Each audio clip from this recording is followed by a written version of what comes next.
The mission was simple: eliminate the target. Captain Jace Voss had been given the order by the Galactic Federation's High Command. The target was a Krythari girl, known only as the Viper. She was said to be the deadliest assassin in the galaxy, responsible for the deaths of countless Federation officers. Jace had seen the reports: her silver scales, her glowing violet eyes, her unmatched skill in combat. She was a monster, a threat to the entire galaxy. But when he finally found her, everything changed. The Krythari girl was cornered in an abandoned outpost on the edge of Zorth territory. Jace moved silently through the shadows, his weapon at the ready. He had trained for this moment, prepared for every possible scenario. But nothing could have prepared him for what he saw. The girl was crouched in the corner, her body trembling and her scales dull. She looked up as Jace approached, her glowing eyes filled with fear.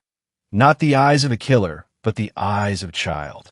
"Please," she whispered, her voice barely audible. "Don't hurt me."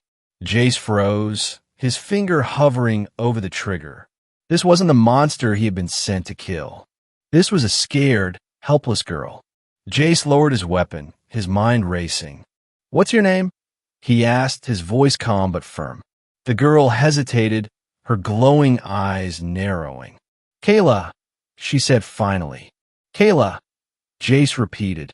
"Why are you here?" Kayla's eyes filled with tears, her voice trembling. "I didn't want to do it. They made me. They hurt me if I didn't obey." Jace's heart sank. The reports had been wrong. Kaela wasn't a monster. She was a victim. Jace made a decision. He couldn't kill her. Not like this. "Come with me," he said, holding out a hand. "I'll keep you safe." Kaela hesitated, her glowing eyes studying his face. "Why? Why would you help me?" Jace smiled faintly. "Because it's the right thing to do." Back on the Celestial Dawn, the Federation's flagship, Jace faced the wrath of his superiors.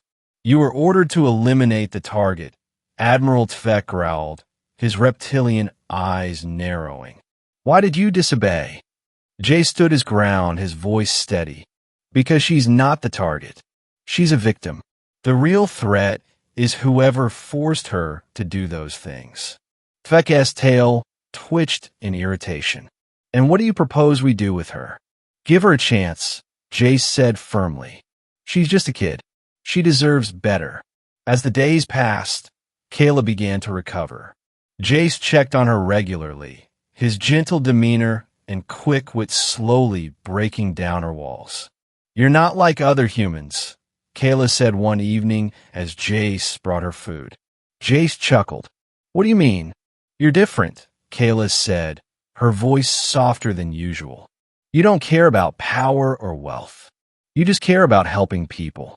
Jace smiled. "I guess that's true, but I think everyone has the capacity to care. They just need the right motivation." Kayla's eyes flickered with something unreadable. "Maybe." When the Celestial Dawn arrived at Earth, Jace offered Kaela a choice. "You can stay here," he said. "The Federation will protect you. Or you can come with me." Kaela hesitated, her glowing eyes studying Jace's face. "Why would you want me to come with you?" Jace shrugged. "I could use someone with your strength and resilience. Plus, I think you'd make a great addition to the crew." Kayla's scales shimmered faintly, a sign of her inner conflict. I don't know if I belong anywhere." Jace placed a hand on her shoulder, his touch gentle but firm. "You belong wherever you choose to belong. And if you choose to stay with us, you'll always have a place on the Celestial Dawn." Kayla's eyes softened, her glow brightening slightly. "All right, I'll come with you." As the days turned into weeks, Kaela began to find her place among the crew. Her strength and resilience made her a valuable asset, and her sharp mind and quick wit earned her the respect of her fellow crewmates. But it was her bond with Jace that truly changed her.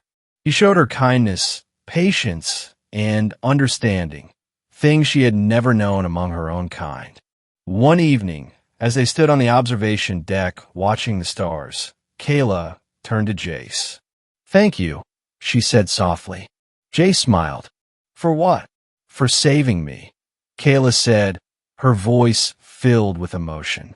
"For showing me that I'm more than what my kind made me out to be." Jace's heart swelled with warmth. "You've always been more, Kaela. You just needed someone to see it." As the celestial dawn continued its journey through the stars, Kaela felt a sense of peace she had never known. She had been a weapon, a tool for others to use. But in Jace, she had found a new family. And as she stood beside him, watching the stars streak by, she knew that she had found something truly extraordinary.